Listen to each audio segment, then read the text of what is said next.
voilà le danger de cette loi.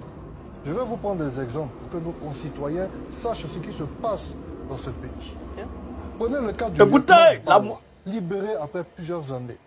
Il rentre chez lui, un commando d'individus arrive, fracasse tout, rentre chez lui, traîne son épouse par terre par les cheveux, le prennent et s'en vont. Cette pauvre femme se plaint sur les réseaux sociaux. Finalement, le procureur de la République est obligé de faire un document pour dire que non, c'est moi qui les ai envoyés. Mais enfin, ce procureur aurait pu simplement convoquer son avocat ou simplement émettre un mandat de perquisition avant et non pas après. Mais cette femme, avec cette loi, aujourd'hui, elle est poursuivable. Voilà. Un autre exemple. Aoussou Jano, Premier ministre, passe sur les chaînes internationales et déclare « Oui, Michel Gbagbo, on l'a arrêté parce qu'il était chez son père. » Quel est ce délit d'être chez son père? Quel est ce délit? Et si je conteste cette arrestation, alors je suis poursuivable parce que je manifeste de la solidarité envers Michel Gbagbo. Monsieur Oulaï Hubert a reçu la visite il y a quelques années de forces encagoulées qui se sont enfermées avec sa nièce dans une chambre, qui ont violenté cette nièce. Quel était le but de cela? Ensuite, ils l'ont traîné et ils l'ont amené en justice. C'est ça la procédure? Et si je suis en solidarité avec M. Oulaï Hubert, ancien ministre, qui est aujourd'hui président du groupe parlementaire du PPACI, alors je suis poursuivable, je suis attaquable et on peut me mettre en détention. Et j'ai ainsi plein d'exemples.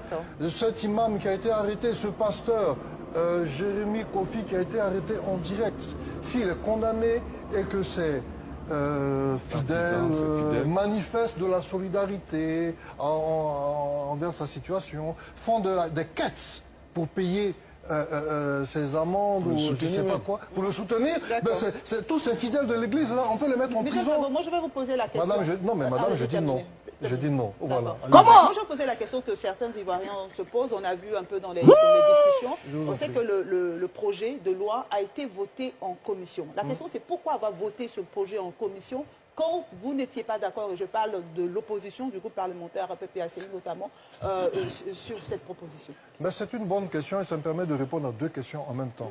Premièrement, vous savez que la procédure parlementaire est telle qu'un texte peut passer en commission et être mis en cause ensuite en plénière.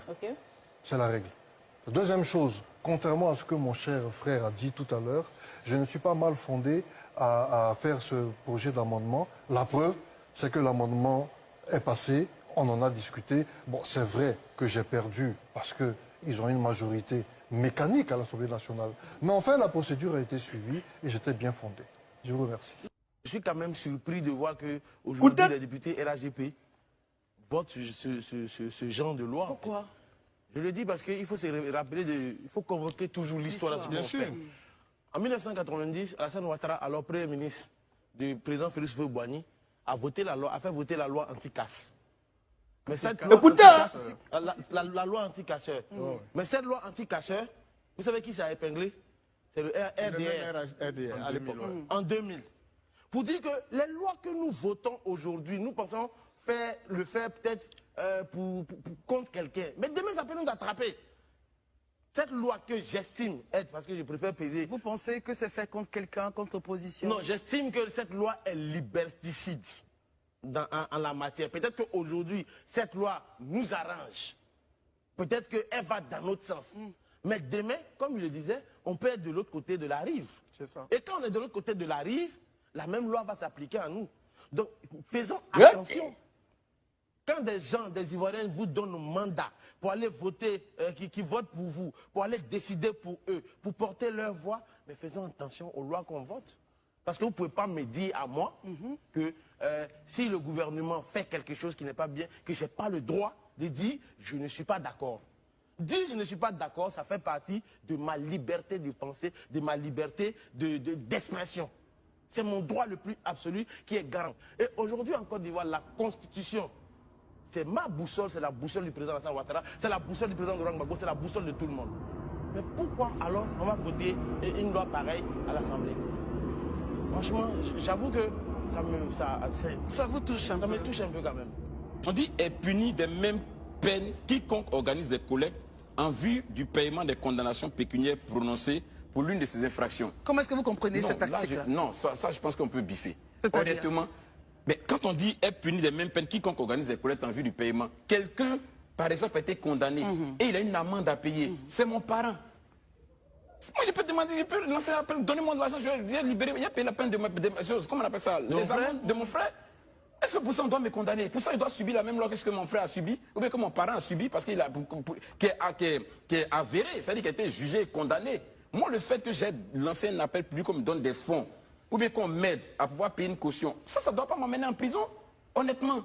Moi, je pense que c'est comme quelqu'un, par exemple, qui a son frère qui a été victime d'un vol, et tout ça, et puis bon, on l'arrête, on le met, par exemple, au commissariat en garde à vue. C'est un exemple que je prends. Et puis, on dit, bon, pour qu'on te libère là, il faut que tu rembourses le montant donné. Moi, je n'ai pas ce montant, je dis à mes amis, mon frère a une situation difficile, j'ai besoin de moyens. Pour ça, on me dit, non, j'ai la même peine que ce que mon frère a couru. Non, je crois que c'est pourquoi je dis, il y a des éléments dans l'article qui nécessitent vraiment des clarifications. Camarades, vous avez compris, non? C'est la loi là qui est là. La loi est Draman là, c'est dirigé contre l'opposition. On n'a pas le droit de dire que Gbagbo, la condamnation de Gbagbo n'est pas d'accord avec ça. On n'a pas le droit de manifester contre la condamnation de Gbagbo. Les Soroïso, nous, les Bléiso, vous avez vu, non? On nous tape avec le même bâton. Vous avez vu, non? D'accord. C'est pourquoi il dit, levons-nous. Levons-nous. Vous avez vu, non?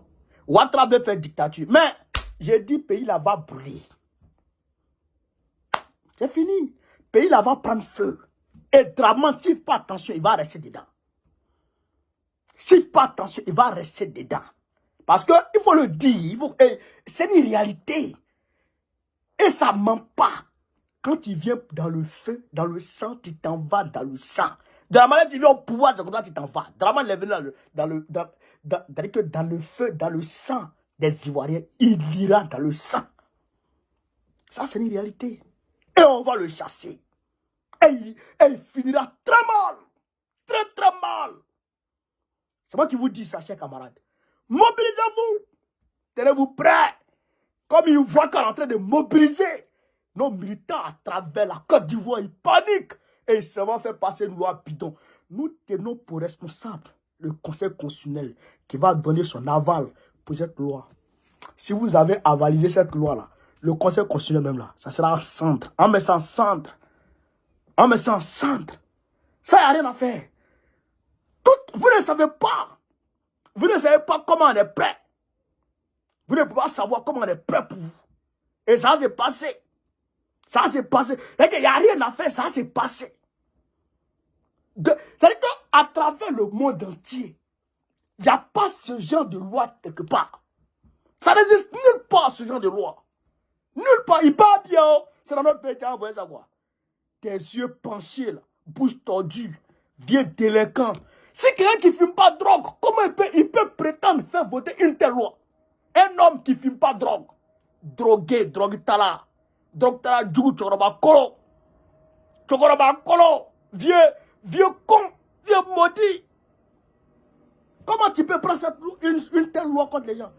Vous avez vu, non? En 1990, il a fait voter cette même loi contre Gbagbo. En 1990, il a fait voter cette même loi.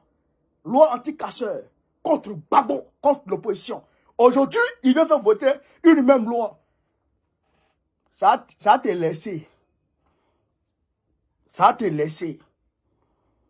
Je demande à tout le monde ici en Europe de se mobiliser comme un seul homme. Le 29 juin 2024, on va marcher ici à Paris. On va marcher de la place au cadre de l'ambassade de Côte d'Ivoire. On va marcher pour exiger la réinscription de Gbagbo sur la liste. Tes gars sont venus chercher. Babi, il faut venir nous chercher. Vous voyez, vieux maudit. En Allemagne, on marche là-bas aussi. Le 6 juillet 2024, à Berlin, on va marcher contre le dictateur véreux, délinquant, insolent, criminel. Mobilisez-vous comme un seul homme. Que tout le monde se mobilise. Tous les Africains, tous les Ivoiriens, partout à travers le monde entier, mobilisez-vous. Parce que ça va se passer. Je pense même que le mot d'ordre sera donné plus rapidement que possible.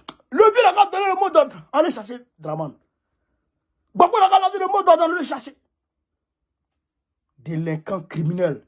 Chers camarades peu d'Afrique, pendant la vidéo. Sur ce, vive l'Afrique libre, vive le panafricanisme, vive tous les présidents panafricains. Abat Draman, abat Draman, abat les tyrans. Babo, président de la République de 2025, Inch'Allah. On est ensemble, les gars. Merci.